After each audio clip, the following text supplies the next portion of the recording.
Hi, and welcome to this live reading from Lost and Found, a Logan McKenna mystery book, series book 9 by Valerie Davisson, and this is presented by Itsy Bitsy Book Bits. Prologue, January 13th, 2 a.m. Mateo stood at the railing, feet planted firmly on the deck, staring into the dark. A few silver strands glinted in his thick, wavy hair. Other than the captain in the wheelhouse, everyone else was down below, sleeping or, more likely, playing cards. Taking the Guatemalan's money, no doubt. The 46-foot boat sliced through the glossy Black Sea. He welcomed the cold air pushing against his face, washing away his sins. A three-quarter moon emerged from behind a ragged cloud, spilling pale light across the deck, unfurling on the water like a celestial blessing. He ran his hand along the railing and frowned. It was rough and rusted in spots. The mooring rope was coiled sloppily, and he'd noticed mold spots on the canvas cushions below. If this were his boat, he would take much better care of her. But it wasn't his boat, so it wasn't his problem. It just had to hold together until they got home. Tonight's job had been successful, and that's all he was there for. They'd sent him and the Guatemalan in. All they had to do now was return to port. The captain promised to pay them as soon as they docked. Mateo searched the sky and made out a few faint but familiar stars. He only knew their names in Spanish. It had been years since his father had taken him out on his little fishing boat and taught him how to find his way. Mateo sighed. He didn't even know if his father were still alive. That world had been lost to all of them long ago. The boat he was on was officially a fishing vessel, larger than his father's and uncle's small pangas back home. Next week, it would be out on the water with all the other commercial fishing boats in Newport when the season opened. Crabbing was good money, but the bulk of the season only lasted a few weeks for the big boats. Then everyone moved on to the next fishery: sable, fish, shrimp, and groundfish. He didn't know them all. It took a lot of work to pull a living from the sea. The captain of the Sea Gypsy had discovered a much more lucrative and faster way to supplement his earnings. And unlike Mateo, he wasn't being forced to do it. He was just lazy. Mateo knew of no other Newport fishing vessels that smuggled drugs, but of course he hadn't known about this one until tonight. It would be almost dawn before they got back. The captain said there would be another opportunity for him in a couple of months. He would be in touch, like they were compadres. Mateo had muttered a non-committal response. The captain hadn't looked happy, but Mateo didn't care. He had no plans to do another run. In fact, before they could threaten his family again, he would find a way to stop them. This man was just a small-time operator, not with the cartel. There must be a way. Until then, he would pretend to go along with them. He thought back to the day when everything changed, the day after Christmas when these men dropped evil into his life. He'd been working at one of the nicer seafood restaurants in Newport for the last 2 years. One night, after helping the owner close, 2 men he didn't know waited for him by the trash dumpsters. The owner had already driven home. Mateo walked. He didn't have a car. The 2 strangers seemed to know all about him. They offered him a ride home and a job for one night that paid very well. He knew something was off.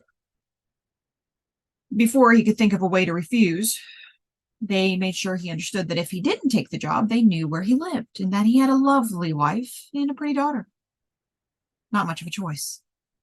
Mateo wanted absolutely nothing to do with these guys. He hated drugs. He and Gabriela had fled from their small village in Mexico because he refused to work for the cartel. And now here he was, helping bad people smuggle drugs anyway. From Canada, not Mexico, but that hardly made a difference. The irony did not escape him. It was just the one time, he told himself. He wouldn't even keep the money, even though they needed it. When they docked and the captain returned his wallet to him, he'd kept their ID when they did the exchange. He would find a place to hide the cash at home until he figured things out. Ugh, what a mess. He thought back on his decision to flee north to this country. In spite of the hardships, whenever he looked at his smart, beautiful daughter, he knew he and Gabriela had made the right choice. Vanessa was such a good student. She deserved to go to college, and it was only a year away.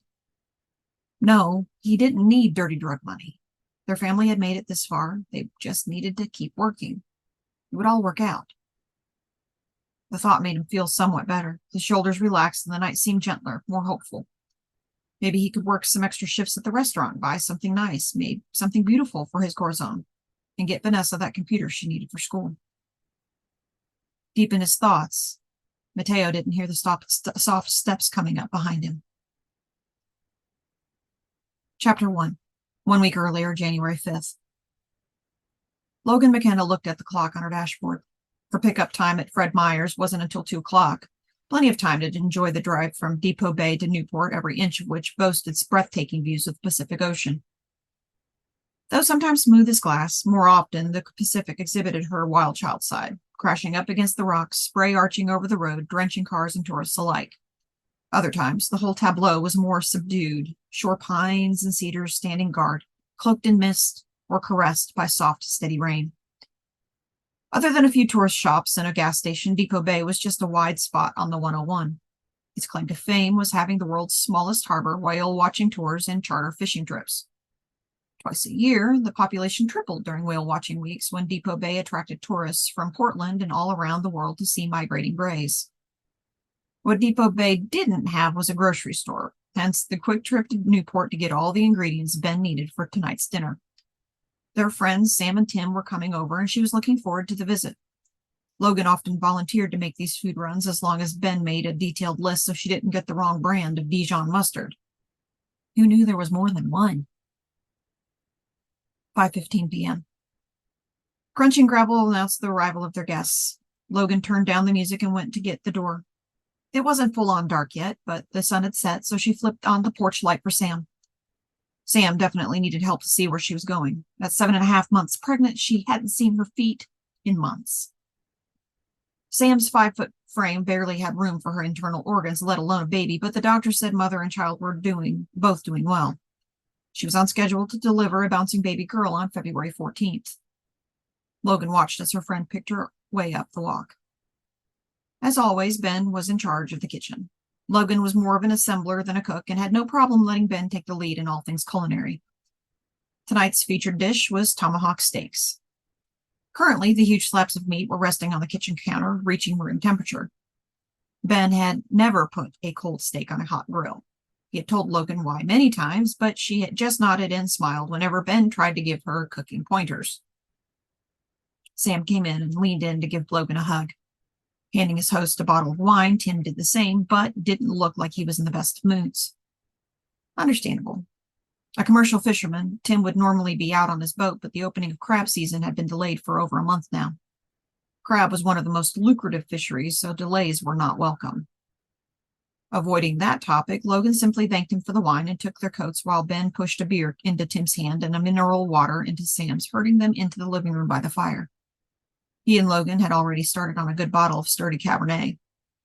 Logan deftly steered the conversation away from the delay of crab season toward the upcoming arrival of Sam and Tim's baby. "Have you guys picked a name yet?" she asked.